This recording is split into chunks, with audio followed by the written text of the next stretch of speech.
नमस्कार, तूफान express Bihar news देख रहे हैं आप। मैं हूं जितांशु रंजन और मैं हूं गरहरा के लोकोमोटिव सेट के पास, जहां पे हमारे कई सारे मजदूर यहां पर धरना दिए हुए हैं और इनका मुद्दा है कि नवनिर्मित जो लोको सेट गरहरा लोकोमोटिव सेट बनाया गया है उस पर कोई भी काम बंद है।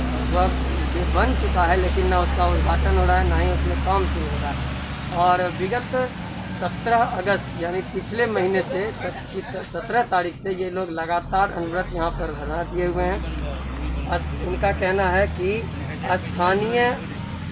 स्थानीय प्रतिनिधि यहाँ पर कोई नहीं आ पा रहे हैं, न सांसद महोदय से कोई सहयोग मिल पा रहा है, जबकि आगामी विधानसभा चुनाव होने जा रहा है। और यहाँ के युवा परेशान हैं क्योंकि जिस तरह इस कोरोना महामारी में जब हमारे पास, चूँकि प्रधानमंत्री आत्मनिर्भर बनने का कहते हैं और जब लोकल में सब कुछ उपलब्ध है, सारी संसाधन मौजूद है, फिर भी यहाँ पर युवा बेरोजगार बैठे हुए हैं और यहाँ पे 17 तारीख से ये लोग धरना दिए हुए हैं। हमारे साथ हमारे सर सामाजिक कार्यकर्ता अरुण कुमार श्रीवास्तव जी हैं, जो कि लगातार इस कार्यक्रम को, इस धरना प्रदर्शन को का नेतृत्व कर रहे हैं। तो आइए उनसे जानते हैं कि विवाद क्या है। सर, आप यहाँ जो धरना प्रदर्शन दे रहे हैं तो इसमें आपकी क्या मांग है सरकार से? सरकार से मांग क्या, ये युवा शक्ति यानांतरण यार्ड एशिया महादेश का सबसे बड़ा यार्ड था। 1993 में समाप्ति के बाद करीब हजारों हजार रोजगार हाथ बेरोजगार हो गया।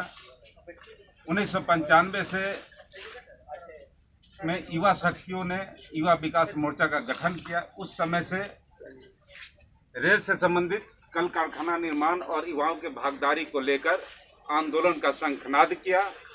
फलस्वरूप लड़ाई जारी रही, संघर्ष जारी रहा। 1999 में तत्कालीन रेल मंत्री, वर्तमान बिहार के मुख्यमंत्री श्री आदरणीय नीतीश कुमार जी ने संज्ञान लेते हुए पूरे भूमि का रेलवे बोर्ड से निरीक्षण करवाया। निरीक्षण उपरांत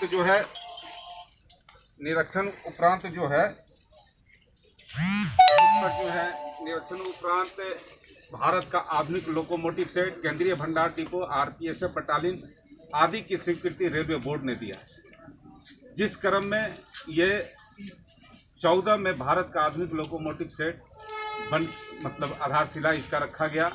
16 से ये बनकर तैयार है, इसका अभी तक उद्घाटन नहीं किया गया। हम युवाओं का मांग है कि इसका उद्घाटन के साथ साथ जो वर्षों से संघर्ष होकर कृष्ण बाबू के क्रम भूमि पर विकास की लड़ाई हुआ, जो संघर्षशील रहा लगातार विकास को लेकर, और ये भवन तैयार है, उद्घाटन के साथ साथ इसमें युवाओं का भी भागीदारी को सुनिश्चित किया जाए। उसका स्वरूप या प्रत्यक्ष हो या अप्रत्यक्ष रूप से हो, लेकिन बाहरी रेल सरकार अभी तक ना तो ये संज्ञान ले रही है और ना ही इस पर किसी तरह की कार्रवाई की है।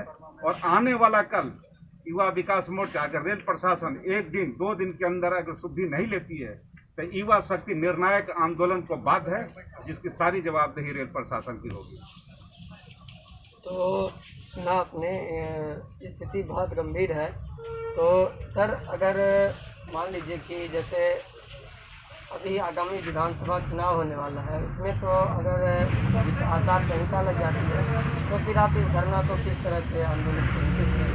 हम युवा शक्ति मजबूर हैं, क्योंकि मेरा ये कार्यक्रम पूर्व से चल रहा है और हम लोग लगातार हैं। अगर आचार संहिता लग जाता है तो युवा शक्ति उसका कहीं से दोषी नहीं है। ये रेल प्रशासन जाने कि कल चुनाव होने वाला है, आचार संहिता लगेगा और ये लंबे समय से, आज 22वां दिन है कि लगातार इनके गेट पर 24 घंटा युवा शक्ति सैकड़ों की संख्या में डेरा डालो घेरा डालो आंदोलन कर रहे हैं।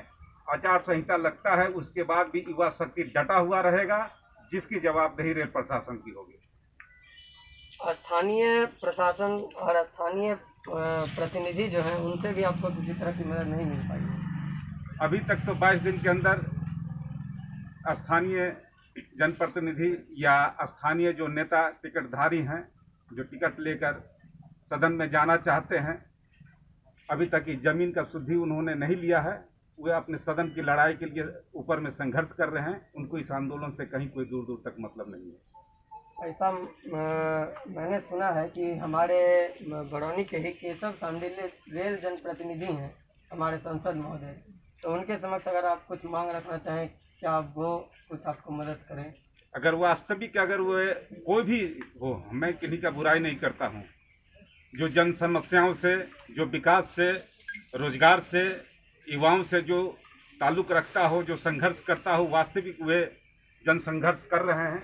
लेकिन अगर वैसे जन संघर्ष नेता अगर हैं यहाँ, तो उनको अवश्य शुद्धि लेना चाहिए। और ये युवा विकास मोर्चा आज से नहीं, करीब 25 सालों से लगातार रेल प्रशासन से ये संघर्ष करती आ रही है, विकास के नाम पर, रोजगार के नाम पर। और आज ये निर्णायक मोड़ पर पहुंची है। और 22 दिन के अंदर वैसे कोई एक नेता को सरोकार नहीं रहा कि कैसा आंदोलन चल रहा है और इसका कैसे पटाक्षेप हो और इनकी मांग जायज है या नाजायज है। अगर हम संघर्ष किए हैं, हम काम किए हैं, तो हमको थोड़ा बहुत मजदूरी चाहिए।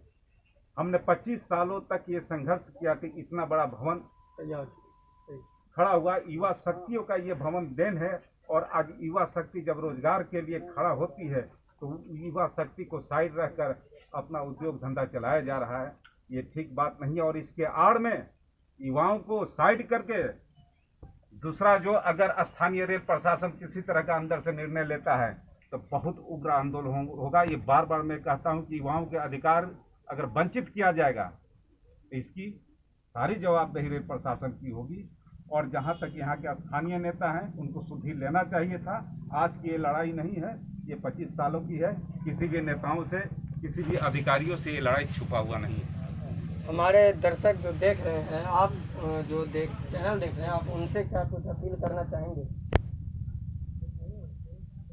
मैं अपील यही करना चाहता हूँ कि युवा शक्ति आज जो विकट समस्या में फंसा है, एक रोजगार मामला है, इसके लिए 25 सालों से वे लगातार संघर्ष ईमानदारी रूप से किया है, लोकतांत्रिक तरीके से करते आया है, अपने मर्यादाओं में रहकर शांतिपूर्ण तरीके से प्रशासन के बीच आवाज़ उठाता आया है।